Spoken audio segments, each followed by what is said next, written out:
Hey, it's Thomas Mulready from CoolCleveland.com, and we're here today outside of the new Museum of Contemporary Art Cleveland, and we're here with MOCA Cleveland Executive Director Jill Snyder. Thanks so much for taking time, Jill. Great to see you, Thomas. This is what, a 10-year overnight success you're talking about?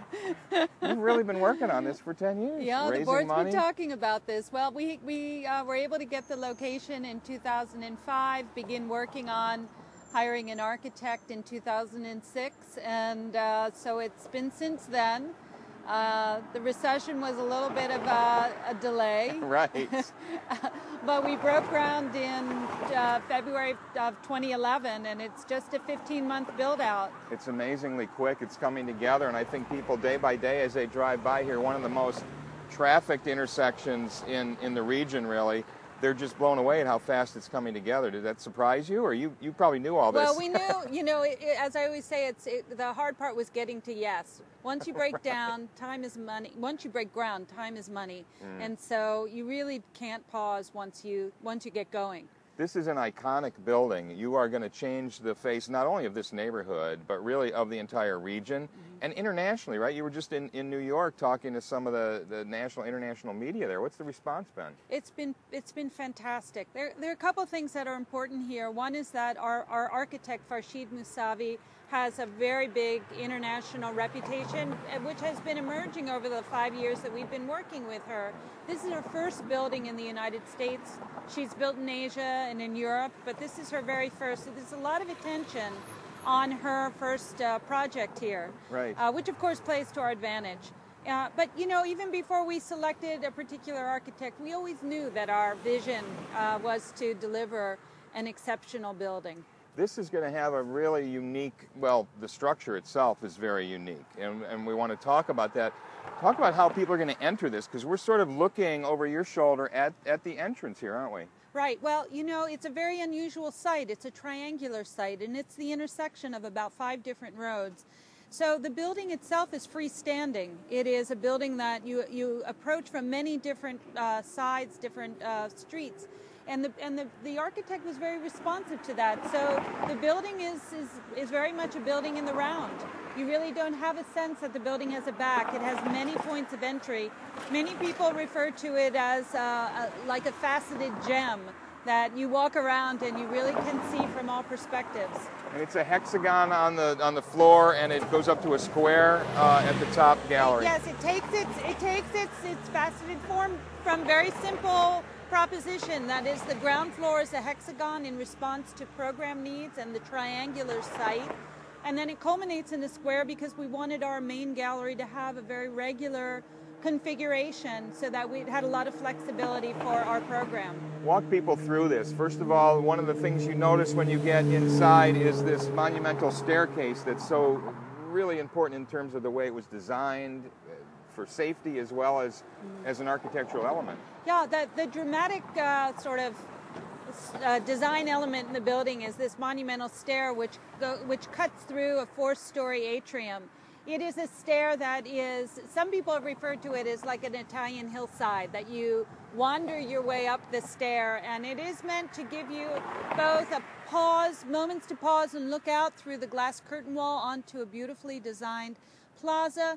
And it accesses every floor. There's public programming on every floor.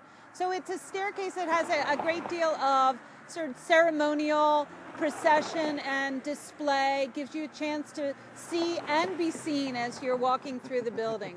And you come in, and the first floor area is going to be free and open to the public. There's going to be a cafe kiosk area there. So you're hoping that folks from the Institute of Art, which is right here, Case Western Reserve, and a growing residential area will just wander through this Right, space. right. We were very so excited to get this location. It's the last best location at University Circle, and we really embraced this idea. We're calling it an urban living room, our ground floor, and it gives everyone access to come into the building and have a chance to experience it before paying admission to go up and see the exhibitions. And then you go through a second floor, a third floor, you've got your offices, and then you come to this top floor, which is really it seems like such a massive open space. It is. It's a 6,000 square foot gallery designed for maximum flexibility. It has 22 feet ceiling, and it is just glorious. Talk about this neighborhood here and what you expect this building to do in this neighborhood, which has got a new name now. It's called Uptown. Right. Well, our opportunity to be on this site had entirely to do with this district developing, and we have been very much a part of the master planning process from the very beginning, even before the developer was selected. We've had a great partner in Ari Marin, and Uptown is a mixed-use retail and residential area that's bringing new life, street presence, restaurants, and 113 residential units to this area. So we're going to have a lot of vitality.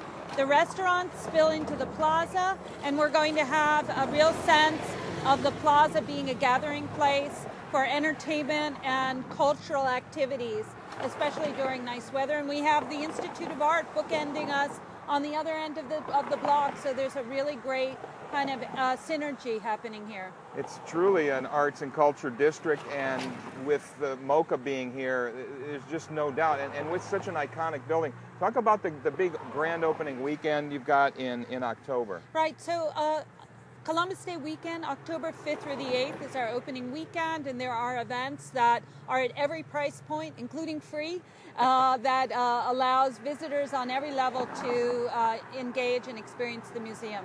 And you've already got your first year's programming all picked out, of course. Fantastic. Some great artists. Fantastic range of exhibitions in our opening year, and we're really excited to put the building to work and really show how adaptable it is in working with artists, commissioning new work, and using the space in exciting ways. I'm really blown away. We took a walk through, and Jill, thanks so much for taking time to talk with us today. It's been quite a journey. Congratulations on your success here. We can't wait to see how this transforms the region, really. Thank you. Thanks so much. Thanks, Jill. Hey, it's Thomas Mulready from CoolCleveland.com. Have a great week in Cool Cleveland.